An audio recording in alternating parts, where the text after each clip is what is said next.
अस्सलाम वालेकुम दोस्तों। आज एक अजीब मंजर दुनिया के सामने है। एक तरफ ईरान पर दबाव बढ़ रहा है और दूसरी तरफ पाकिस्तान में तहरीक लब्बैक के कारकुनान, कायदीन और जितने भी रुकन शुरा हैं सब गायब है और तहरीक लब्बैक को ख़त्म करने की कोशिश हो रही है। इतना दबाव क्यों है तहरीक लब्बैक पर और उसके अमीर साद हुसैन रिजवी साहब कहाँ हैं? कारकुनान जेलों में क्यों हैं और आवाज़ उठाने वालों को खामोश क्यों किया जा रहा है? दोस्तों, इस वीडियो के अंदर आपको बताएंगे, लाजमी वीडियो को देखना है।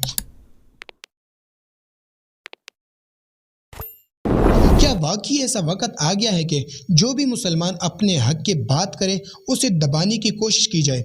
ये सवाल आज हर बेदार दिल मुसलमान के दिल में उठ रहा है। एक अजीब मंजर दुनिया देख रही है। एक तरफ मशरिक़ वुस्ता में ईरान और अमेरिका के दरमियान कशीदगी बढ़ रही है, जंग के बादल मंडला रहे हैं और उम्मत मुस्लिमा के खिलाफ साजिशों की बातें हो रही है। लेकिन इसी वक्त पाकिस्तान में भी एक सवाल उठ रहा है कि आखिर क्यों बाज़ आवाज़ों को खामोश किया जा रहा है?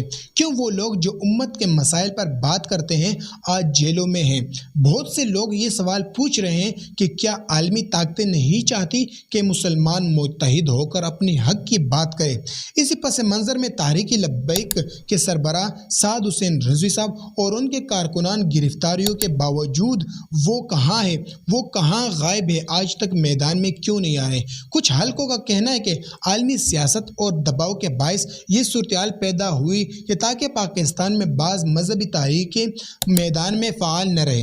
दूसरी तरफ आलमी सियासत का हाल ये है कि अमेरिका के साबिक डोनाल्ड ट्रंप साहब एक तरफ कहते हैं कि जनाब ख़त्म होने के करीब है, जंग ख़त्म होने की करीब है। दूसरी तरफ आलमी सियासत का हाल ये है कि अमेरिका का डोनाल्ड ट्रंप कहता है कि जंग ख़त्म हो चुकी है और जंग ख़त्म हो गई है, जबकि दूसरी तरफ अमेरिकी हुक्काम कहते हैं कि जंग तो अभी शुरू हुई है। इससे ज़ाहिर होता है कि खुद अमेरिका के अंदर भी वाज़ेह हिकमत अमली नज़र नहीं आ रही। लेकिन दोस्तों याद रखिए, मशरिक़ वुस्ता में कशीदगी के हवाले से इसराइल के वज़ीर आज़म नेतन्याहू का नाम भी बार बार सामने आ रहा है और कहा जा रहा है कि खित्ते के सूरत हाल मुसलसल पेचीदा होती जा रही है। लेकिन पाकिस्तान में तहरीक लब्बैक के मुतालिक भी कोई अहम खबर नहीं है।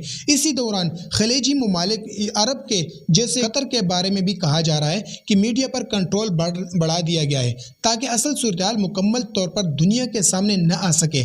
आलमी माशियत के लिए एक अहम नुक्ता अबनाए हरमज़ है, जहाँ से पेट्रोल दुनिया की बड़ी मिकदार गुजरती है। अगर ये रास्ता बंद हो जाएगा तो पूरी दुनिया की माशियत हिल सकती है। इन सब हालात में बहुत से लोग ये सवाल उठा रहे हैं कि क्या गैर मुस्लिम ताकतें नहीं चाहती कि मुसलमान और मुस्लिम ममालिक एक हो जाए, और क्या इसीलिए बाज़ आवाज़ों को दबाया जा रहा है? तहरीक लब्बैक के मरकज़ जामे मस्जिद रहमतुल्लाह लिल आलमीन के बारे में भी ये कहा जा रहा है कि वो 5 महीनों से बंद है और आज तक बंद पड़ा है और कारकुनान व कायदीन को मुख्तलिफ मुकदमात में सज़ाएं सुनाई जा रही है। लेकिन दोस्तों याद रखिए, हकीकत कुछ भी हो, लेकिन एक बात वाज़ेह है कि उम्मत मुस्लिमा को इस वक्त इत्तेहाद, शूर और हिकमत की अशद ज़रूरत है। जब मुसलमान एक होंगे तो दुनिया की कोई ताकत उन्हें कमज़ोर नहीं कर सकेगी। दोस्तों याद रखिए, तहरीक लब्बैक वाहिद उम्मीद है जो हक़ के साथ है और हक़ के मुतालिक बोलती है, जिन्होंने फ़लस्तीन के लिए आवाज़ उठाई, जो आज भी खड़े हैं। लेकिन उनके कायदीन साद रिजवी, अनस रिजवी और कारकुनान सब गायब हैं। रुकनी शुरा जो है मैदान में नहीं है। आज तक किसी ने आवाज़ नहीं उठाई और उनकी आवाज़ को दबाने की कोशिश कर रहे हैं। दोस्तों, तहरीक लब्बैक पुरअमन जमात है जिन्होंने फ़लस्तीन के लिए इज़हार यकजहती की आवाज़ उठाई और वो आवाज़ उठाना हर एक जमात का फरीज़ा है और फ़र्ज़ है मुसलमान का।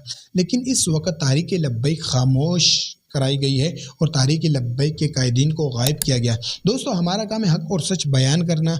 हम चाहते हैं कि तहरीक लब्बैक के साथ मुज़ाकरात करें और उनका मसाइल हल किया जाए ताकि आइंदा भी मुल्क के लिए बेहतरी हो। लेकिन चाहते क्या हैं ये लोग और कौन है जो तहरीक लब्बैक के पीछे पड़े हैं और क्यों तहरीक लब्बैक को मैदान में नहीं लाते? आखिर कौन है, कहाँ से आते हैं? हम आपको बताएंगे। हमारा काम हक़ और सच बयान करना, फैसला आप लोगों ने खुद करना। मिलते अगली वीडियो।